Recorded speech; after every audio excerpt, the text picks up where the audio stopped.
This is Tuesday, April 14, 2026.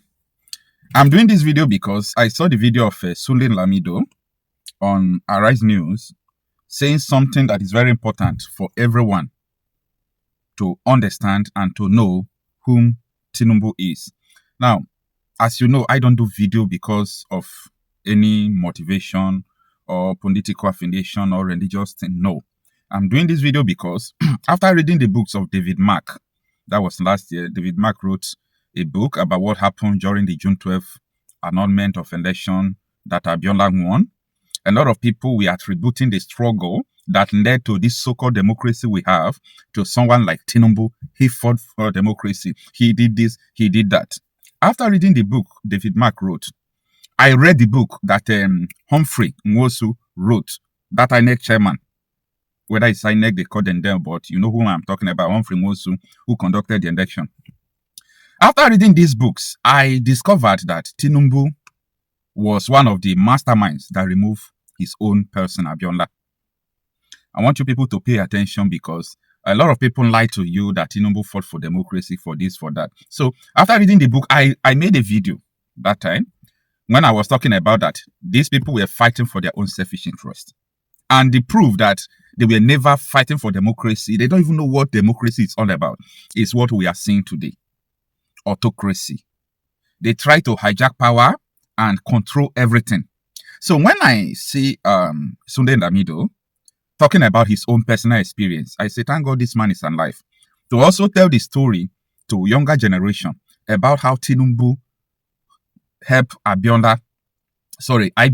IBB is still alive today now.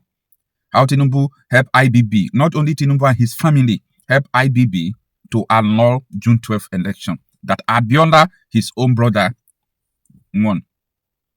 It sounds so funny, right? But that is the reality. I want you to pay attention and listen to this video. You see, I feel highly entertained by Tinubu's rhetorics, the way he's dramatizing his own role, in Nigerian democracy. Luckily, we're all alive. He's gone. Luckily, we're all alive. We're all there. We're all, participants in that particular, sphere of political activity. So I was in the middle of it. Tinubu became relevant and noticeable after Abacha took over government. Before then, he was in the Senate, was the secretary of the party. And with all respect to him, you see, he was part of those people who were supporting Babangida's annulment of June 12th. He was part of it. His own mother, Haja Mogaji from Lagos, was organizing Lagos marching women to come to Abuja to pledge, support for Babangida. I'm saying this because it's simply history. I mean no harm. Don't mean to embarrass him. But then you see, he was actively handing gloves to Babangida. Now, when Babangida saw the fact that he was having a problem with the party, he went to the National Assembly to address them. One infamous speech was, they are trying to incite you. It is you they are against. Tinubu was there, and the IU became very, very firm and straight on the issue of June 12th. He called a meeting, then being the only senior elected person in government at that time, as Senate President. He convened a meeting in Edo, in Benin. We were going there with the governor, where we went there and reaffirmed our commitment to June 12th. All right?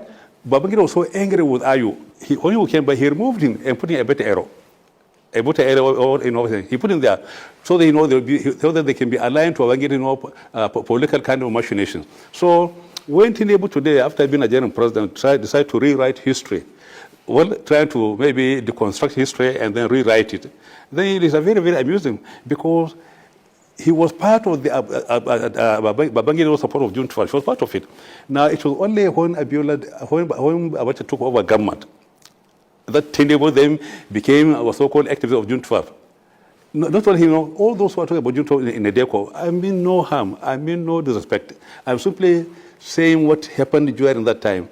All of them, those people in Edeko, where were they on June 11th? They had no part in June 12th. They are not part of June 12th campaign. They are not part of the June 12th activities.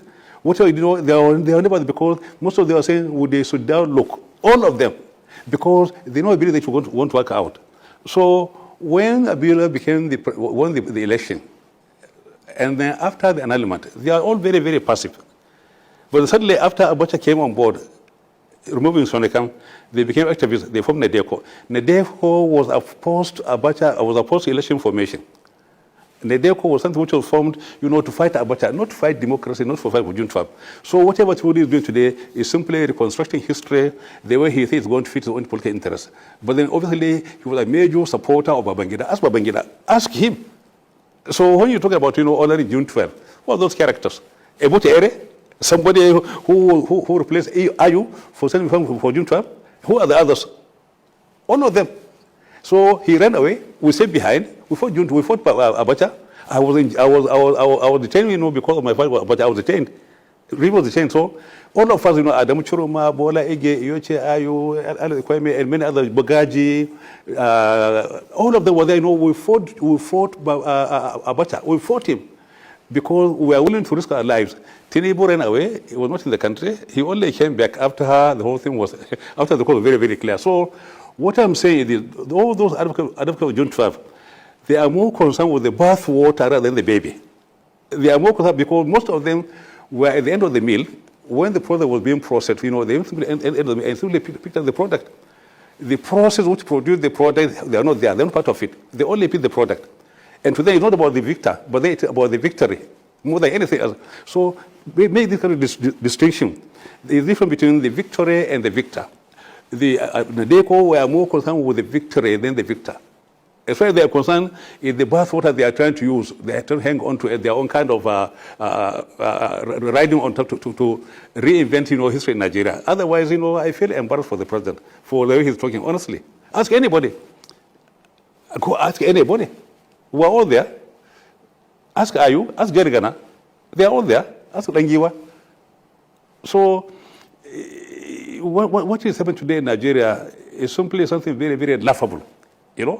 People, who had no political pedigree, who had no political history, who are not known as fighters, are now at the forefront fighting for Nigerian democracy. It's so laughable. Yeah, you see, whether you know how to speak English or you don't know how to speak, whether you are fluent or you are not fluent like me, okay, like me, I don't, talk English very well. But even though you see English like a very difficult thing for you to understand, I want to urge you to do one thing. Learn how to read. Learn how to read. Cultivate the habit of reading. When I mean cultivate the habit of reading, there are a lot of things that's supposed to shape our mentality as youth today.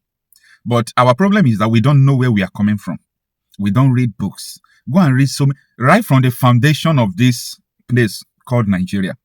Right from 1914, even prior to 1914, read history. So if you read history and understand the way Nigeria is, let me tell you, you will not bother about so many things going on in Nigeria because you will understand that Nigeria is not going to survive.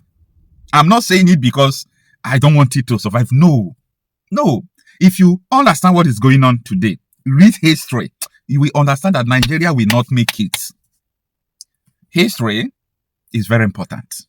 I'm not talking about the history. They will just teach you this.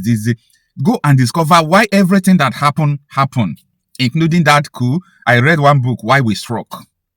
It was written by one of the masterminds of the coup. Go and check it, buy it on Google.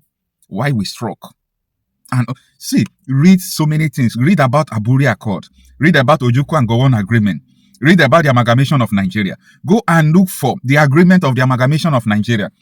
Go and look for how Britain said that Nigeria will be difficult to rule under one government. But at the end, they still amalgamated Nigeria. The Nigeria that they couldn't even bring together to rule. They could not administrate Nigeria under one ideology.